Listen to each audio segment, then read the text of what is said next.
Matius pasal 19.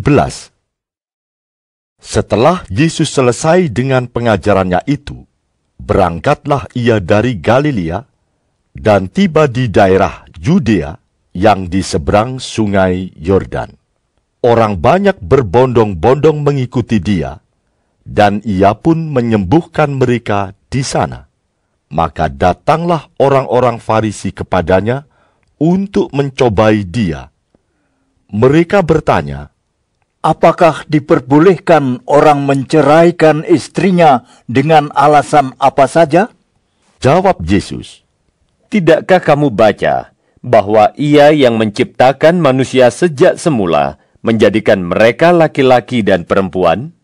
Dan firman-Nya, sebab itu laki-laki akan meninggalkan ayah dan ibunya dan bersatu dengan istrinya, sehingga keduanya itu menjadi satu daging. Demikianlah mereka bukan lagi dua, melainkan satu. Karena itu, apa yang telah dipersatukan Allah tidak boleh diceraikan manusia." kata mereka kepadanya. Jika demikian, apakah sebabnya Musa memerintahkan untuk memberikan surat cerai jika orang menceraikan istrinya? Kata Yesus kepada mereka, Karena ketegaran hatimu, Musa mengizinkan kamu menceraikan istrimu, tetapi sejak semula tidaklah demikian. Tetapi aku berkata kepadamu, barang siapa menceraikan istrinya, kecuali karena zina, lalu kawin dengan perempuan lain, ia berbuat zina. Murid-murid itu berkata kepadanya, "Jika demikian halnya hubungan antara suami dan istri, lebih baik jangan kawin." akan tetapi ia berkata kepada mereka, Tidak semua orang dapat mengerti perkataan itu, hanya mereka yang dikaruniai saja. Ada orang yang tidak dapat kawin, karena ia memang lahir demikian dari rahim ibunya. Dan ada orang yang dijadikan demikian oleh orang lain, dan ada orang yang membuat dirinya demikian karena kemauannya sendiri oleh karena kerajaan sorga. Siapa yang dapat mengerti, hendaklah ia mengerti. Lalu orang membawa anak-anak kecil kepada Yesus, supaya ia meletakkan tangannya atas mereka dan mendoakan mereka. Akan tetapi murid-muridnya memarahi orang-orang itu. Tetapi Yesus berkata, Biarkanlah anak-anak itu. Janganlah menghalang-halangi mereka datang kepadaku. Sebab orang-orang yang seperti itulah yang empunya kerajaan sorga. Lalu ia meletakkan tangannya atas mereka, dan kemudian ia berangkat dari situ.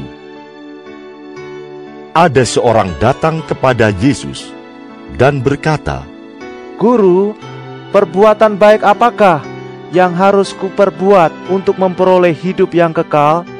Jawab Yesus, Apakah sebabnya engkau bertanya kepadaku tentang apa yang baik? Hanya satu yang baik. Tetapi, jikalau engkau ingin masuk ke dalam hidup, turutilah segala perintah Allah. kata orang itu kepadanya. "Perintah yang mana?" Kata Yesus, Jangan membunuh, jangan berzina, jangan mencuri, jangan mengucapkan saksi dusta. Hormatilah ayahmu dan ibumu, dan kasihilah sesamamu manusia seperti dirimu sendiri. kata orang muda itu kepadanya.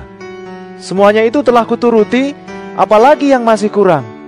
Kata Yesus kepadanya, Jikalau engkau hendak sempurna, pergilah, jualah segala milikmu, dan berikanlah itu kepada orang-orang miskin, maka engkau akan beroleh harta di sorga.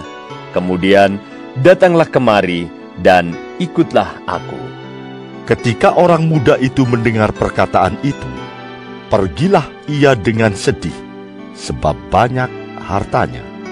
Yesus berkata kepada murid-muridnya, Aku berkata kepadamu, sesungguhnya Sukar sekali bagi seorang kaya untuk masuk ke dalam kerajaan sorga.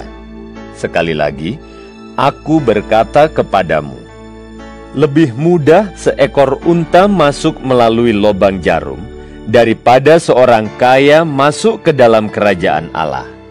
Ketika murid-murid mendengar itu, sangat gemparlah mereka dan berkata, "Jika demikian, siapakah yang dapat diselamatkan?" Yesus memandang mereka dan berkata, Bagi manusia, hal ini tidak mungkin. Tetapi bagi Allah, segala sesuatu mungkin. Lalu Petrus menjawab dan berkata kepada Yesus, Kami ini telah meninggalkan segala sesuatu dan mengikut Engkau. Jadi, apakah yang akan kami peroleh? Kata Yesus kepada mereka, Aku berkata kepadamu, sesungguhnya pada waktu penciptaan kembali, apabila Anak Manusia bersemayam di tahta kemuliaannya, kamu yang telah mengikut aku akan duduk juga di atas 12 tahta untuk menghakimi ke-12 suku Israel.